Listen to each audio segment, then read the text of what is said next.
Mga kababayan, handa na ba kayong sumama sa isang gabing puno ng misteryo at kilabot? Sa gitna ng makulay na gabi sa Maynila, may isang sistema ng pagtakas na binuo sina Adrian at Leo, ngunit hindi nila alam na ang gabing ito ay magdadala sa kanila sa isang bangungot na hindi nila inaasahan. Sa isang hindi inaasahang kapehan dati, mapapansin ni Adrian ang mga kakaibang kilos ni Clarissa na magtutulak sa kanya na gamitin ang kanilang Code Red. Ngunit, mga kaibigan, hindi nyo akalaing ang simpleng date na ito ay magiging simula ng isang nakakagimbal na karanasan na magpapabago sa buhay ni Adrian magpakailanman, kaya't siguraduhing manatili hanggang sa huli para malaman ang kanilang tadhana sa madilim na silid ng paghihiganti. Sa isang modernong opisina sa puso ng Maynila, abala si Adrian sa pagtatype sa kanyang cubicle habang pasimpleng nagpapalitan ng text messages kay Leo. Pre, ready ka na ba mamaya? Text ni Adrian. Game. Basta Code Red, alam mo na gagawin ko. Sagot naman ni Leo na may kasamang thumbs up emoji. Kumakain ng balut at isaw sa isang masikip na kainan. Nagkukwentuhan sina Adrian at Leo tungkol sa kanilang mga nakaraang blind dates na nauwi sa kabiguan. Pare, yung huli grabe, sobrang awkward. Buti na lang nandun ka, kwento ni Adrian habang sinisipsip ang sabaw ng balot. Oo nga kaya dapat solid yung sistema natin, tugon ni Leo habang abala sa pagnguya ng isaw. Nagpapakita si Adrian ng pagkabalisa habang ipinapaliwanag ang kanilang Code Red system kay Leo na abala sa paglalaro ng Mobile Legends sa kanyang telepono. Siguraduhin mo lang ha, kapag nag-Code Red ako, ibig sabihin nun kailangan ko na talaga ng exit, paalala ni Adrian. Tumango lang si Leo, seryoso ang mukha habang naglalaro.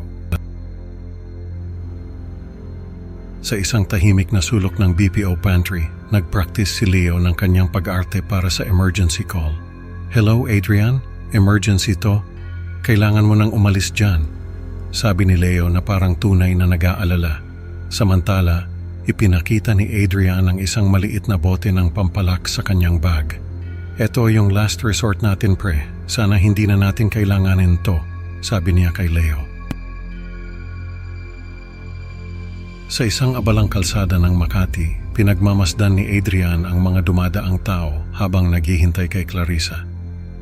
Ramdam niya ang init ng panahon na nagpapawis sa kanyang noo at ang kaba sa kanyang dibdib ay hindi maikakaila. Sa loob ng isang kilalang kapehan na puno ng mga estudyante at mga nagtatrabaho, nagkakape si Adrian habang paulit-ulit na binabasa ang mga text messages na puno ng kasiglahan mula kay Clarissa. Excited na ko makita ka, text ni Clarissa na may kasamang smiley face. At sa wakas dumating si Clarissa, suot ang isang elegante ngunit simpleng damit. Agad na napukaw ang atensyon ni Adrian sa kanyang ganda at kakaibang karisma.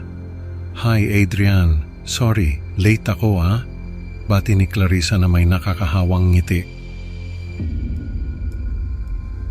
Ngunit habang nagsisimula pa lang ang kanilang kwentuhan, hindi alam ni Adrian na ang simpleng date na ito ay magiging simula ng isang bangungot na hindi niya inaasahan. Ano kaya ang mangyayari kapag ang sistema ng pagtakas ay hindi na gumana? Ang susunod na mga kaganapan ay tiyak na magpapabilis ng tibok ng iyong puso.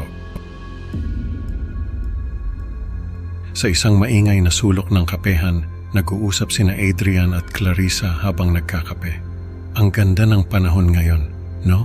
Sabi ni Adrian, sinusubukang magpakaswal sa kabila ng kanyang nararamdamang kaba. Tumango lang si Clarissa, ngunit maya-maya pa inapansin ni Adrian na ilang beses itong umiiwas ng tingin. May problema ba? Tanong niya na may halong pag-aalala. Habang tumatagal, nagsimulang magpakita si Clarissa ng kakaibang kilos. May mga sandaling nagbubulong ito sa sarili at bigla na lang tatawa ng walang dahilan. Clarissa, okay ka lang ba? Tanong ni Adrian na ngayon ay hindi na maitago ang hindi komportableng pakiramdam. Sa isang desperadong pagtatangka, kinuha ni Adrian ang kanyang telepono at nagpadala ng code red kay Leo. Ngunit, kakaibang pangyayari ang sumunod, hindi nag-vibrate ang kanyang telepono. Sa halip, si Clarissa ang tumingin sa kanyang telepono at nagkunwaring si Leo. Emergency daw, kailangan mo nang umalis, sabi niya na may pilit ng ngiti. Nagpapakita ng matinding kalituhan at pag-aalala, sinubukan ni Adrian na maghanap ng paraan para makatakas. Kailangan ko nang umalis, may nangyari sa bahay, palusot niya. Ngunit bago pa siya makatayo, bigla siyang nakaramdam ng pagkahilo at bumagsak sa sahig ng kapehan. Ano na nga ba ang nangyayari?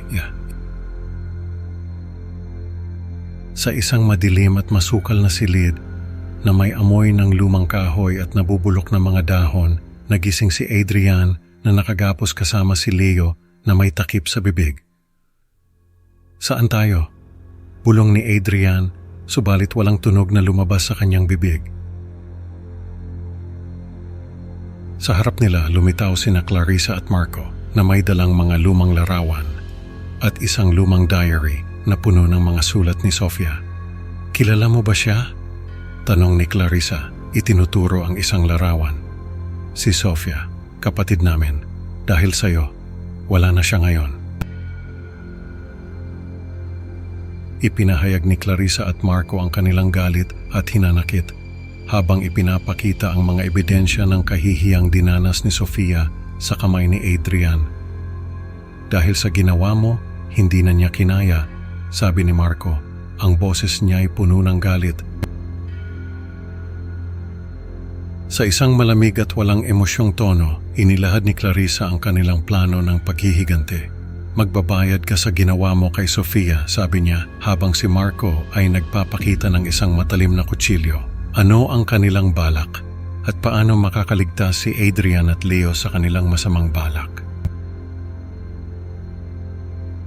Ang kwento ay nagiging mas madilim at ang panganib ay mas nakakabahala. Ano ang mangyayari kay Adrian at Leo sa kamay ng magkapatid na puno ng poot? Abangan ang susunod na kabanata ng kanilang nakakakilabot na pakikipagsapalaran. Sa isang nakakabinging katahimikan, nakatitig si Adrian kay Marco habang dahan-dahan itong lumalapit kay Leo. Walang ano-ano'y bigla na lang niyang sinaksak si Leo na walang kalaban-laban. Tila tumigil ang mundo ni Adrian habang nakikita niyang unti-unting nawawala ng buhay ang kanyang kaibigan. Si Clarissa sa kabilang banda ay tila bantay sa lakay na nakamasid lang, ang mga matay nagliliyab sa galit at paghihiganti. Pagkatapos nilapitan ni Clarissa si Adrian, hawak ang isang maliit na bote ng droga. Para hindi mo makalimutan ang araw na ito, malamig niyang sabi habang pinipilit si Adrian na inumin ang laman ng bote. Tumatawa siya, ang bawat hagik-hik ay parang kutsilyo na tumatama sa puso ni Adrian. Sa isang malabo at naguguluhang paningin, nakita ni Adrian kung paano siya iniwan ni Clarissa at Marco sa kanyang sariling tahanan na parang isang masamang panaginip ang lahat. Sa sumunod na mga araw, puno ng desperasyon si Adrian habang kinakausap ang mga pulis at mga investigador. Paulit-ulit niyang ikinuwento ang bangungot na naranasan, ngunit walang natagpuang ebidensya para sa kanyang kwento. Ang tanging kasama niya ay ang mga tanong na walang sagot at ang mga alaala ng isang kaibigang hindi na niya makakasama.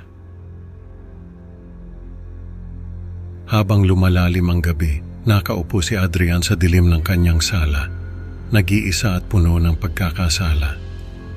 Pinagmamasdan niya ang mga lumang larawan nila ni Leo at sa bawat tingin ay parang dinudurog ang kanyang puso. Sa bawat pagring ng telepono, nag-aatubili siyang sagutin ito at sa bawat hindi niya pagsagot, lalong bumibigat ang kanyang pagkakasala. Sa huling eksena, kita si Adrian na unti-unting nilalamon ng dilim ng kanyang konsensya. Ang mga alaala ng sistema ng pagtakas na kanilang binuo ay naglalaho na parang bula, kasabay ng pagkawala ng kanyang matalik na kaibigan. At sa bawat tunog ng telepono, Isang paalala ito sa kanya na wala na ang kanyang kasama at ang sistema na kanilang inakalay magliligtas sa kanila ay siya ring naging dahilan ng kanilang pagkawasak. Sa huli natutunan ni Adrian na ang mga sistemang nilikha para sa pagtakas ay hindi garantiya laban sa tunay na bangungot ng buhay. Mga ka-Creepy Pinoy, salamat sa pakikinig. Huwag kalimutang mag-like at mag-subscribe sa Creepy Pinoy Stories para sa mas marami pang nakakakilabot na kwento. Excited na akong makasama kayo ulit sa susunod na upload. At tandaan, sa susunod na mag-ring ang telepono mo, baka hindi na ito parte ng sistema. Baka ito na ang simula ng iyong sariling bangungot. Mag-ingat at hanggang sa muli, mga kaibigan.